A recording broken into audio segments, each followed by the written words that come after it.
Music and film are very similar already. In music, you have the lyrics and verses and choruses that all work together to paint whatever sound the artist wants you to hear. It tells stories and keeps a relevant theme in the song.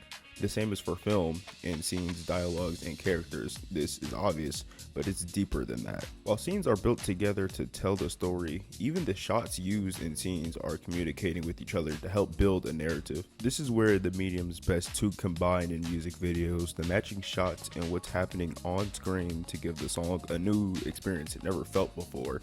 That's what good music videos do. It adds to the song you heard on Apple Music, Spotify, SoundCloud, or even the radio. It elevates you from looking at a wall and hearing to looking at art and experiencing. This is Analyzing the Underground, and I'm going to show you why these artists are not only making great music that is yet to be discovered, but also great videos. Enjoy. The words of the day is color grading. Color grading is done in post-production, and it is altering the color and contrast and tones of an image or picture. Now, this can be done for a multitude of reasons, but mostly it is done to capture a specific mood or style or a tone in your project. Color plays a big role in cinema. It can tell you parts of a story, themes, or emotions that are not necessarily done through dialogue or pictures, and it can choose to show this through color.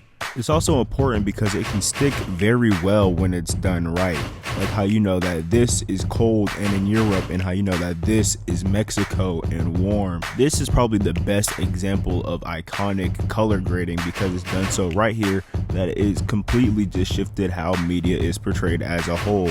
Depending on how it's done, it can really shift the context and the mood of the media you are consuming. But enough of this film jargon. Welcome to episode 2 of Analyzing the Underground, and we will be looking at first is Die Alone by ILYKIMCHI. Let's go.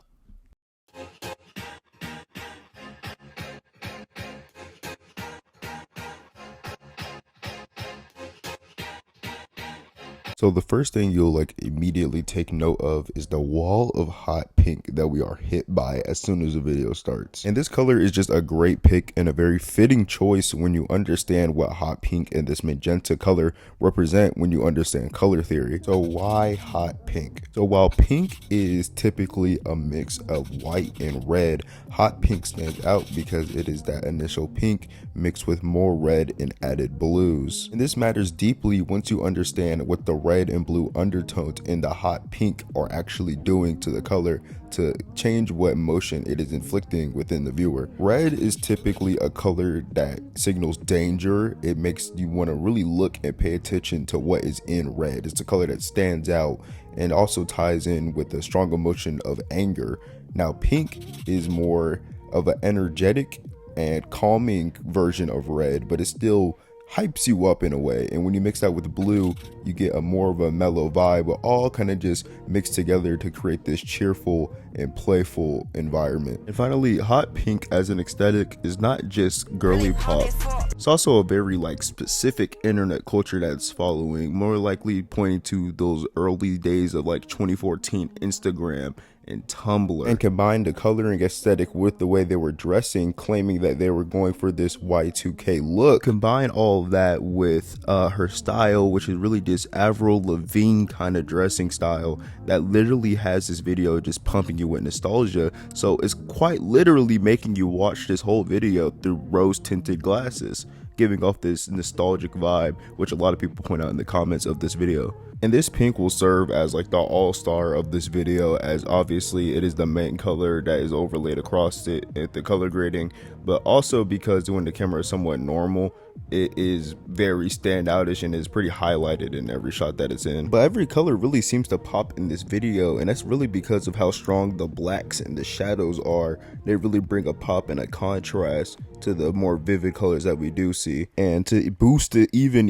more, those colors that we do see are pretty saturated most of the times. And another thing I noticed is that whoever this hooded figure is here, they are never seen in this pink color that we see Kimchi in a lot. The only color we really see them in is the heavy shadowed saturated world that she lives in, and then this lonely blue shot leads me to believe that whoever Kimchi wants to die alone might be this guy right here. Because while blue is a color that has meaning with calming and peace and tranquility, it is also linked to sadness, loneliness, and a kind of a more depressive state. Think about like Eeyore and sadness from Inside Out. But overall, I think this is a pretty good music video.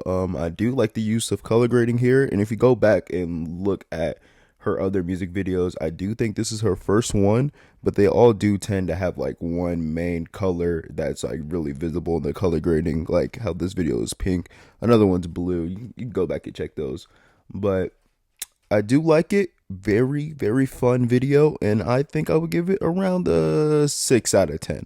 My favorite thing about it is just how much the video itself matches the song, and I really, really like that. On to TEZZUS.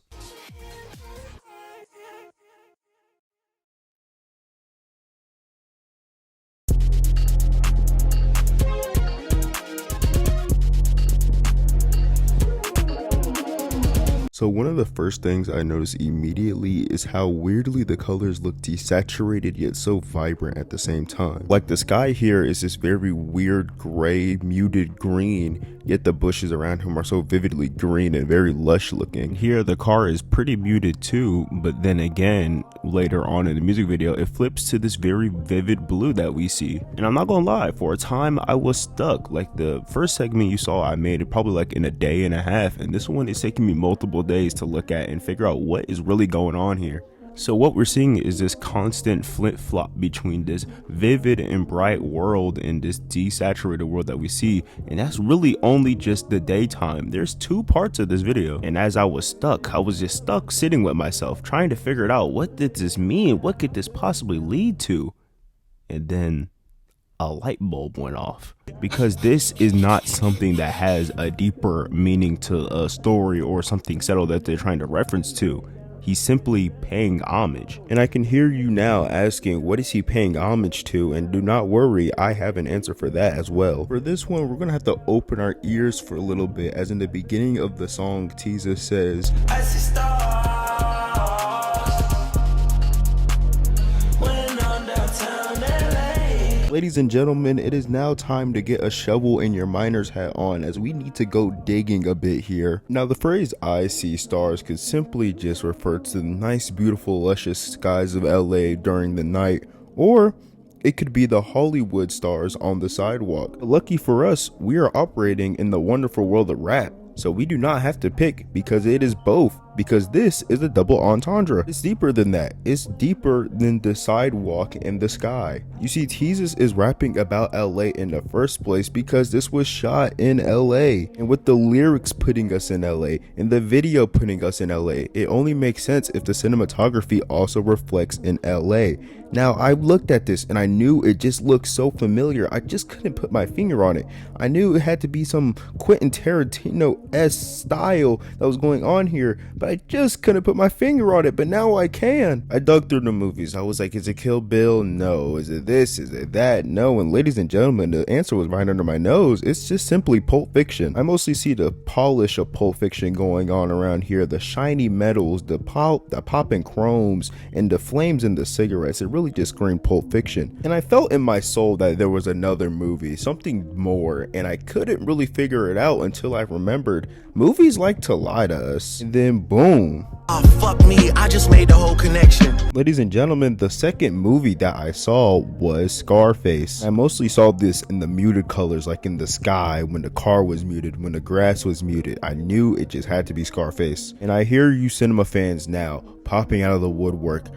That's actually LARP. Scarface is in Miami. And to that, I tell you, while you are correct lore-wise, you would be incorrect for much of the actual filming locations, as Scarface was heavily really shot in Los Angeles, just replicated to look like Miami. The only really scenes that take place in Miami itself are like that famous chainsaw scene. If you know, you know. So that's what I think is going on here, especially in the daytime bits here. The I See Stars music video is paying homage to LA film and really showing it off with these colors and these vibrant pops, with also these muted colors that we see from time to time. And I think it's really interesting because the vibrant pops give you that sunny feel of California and everything that it really embodies. I think the muted feel really gives the calm, beachy, mellow vibes that also come with like the skyline and the beaches just around the world itself in general. and the common moods you associate with going to the beach. And as night falls, the scene darkens, and all the colors go blacker and blacker, we see something to really tie this whole song together. As most of the video was in daytime, we don't get to see the sky being the main show all too much, but luckily for us, for this song, they use colors and lighting to really make these shines of cars really pop out to give this star effect. Definitely still see this at night with more exaggerated lighting, but it definitely adds with the darkness so they could really use their digitally edited lights for the stars. And with the colors and all the editing that they did, it all combines to really help us look at this show of the stars and TEZZUS dancing among them and still getting that nice lighting effect that he had. And that'll about do it for this music video. Overall, I really enjoyed not only the song but this video. It's not only one of my favorite TEZZUS music videos, but probably one of my favorite music videos, like even kind of the mainstream overall. Very beautiful, very pretty. I do like his style. All of his videos feel like this intoxicating feeling when I watch them, and I really enjoy it, really like it. It's always a unique watch. With all that being said, all that being concluded, this video is a very easy 10 out of 10 for me.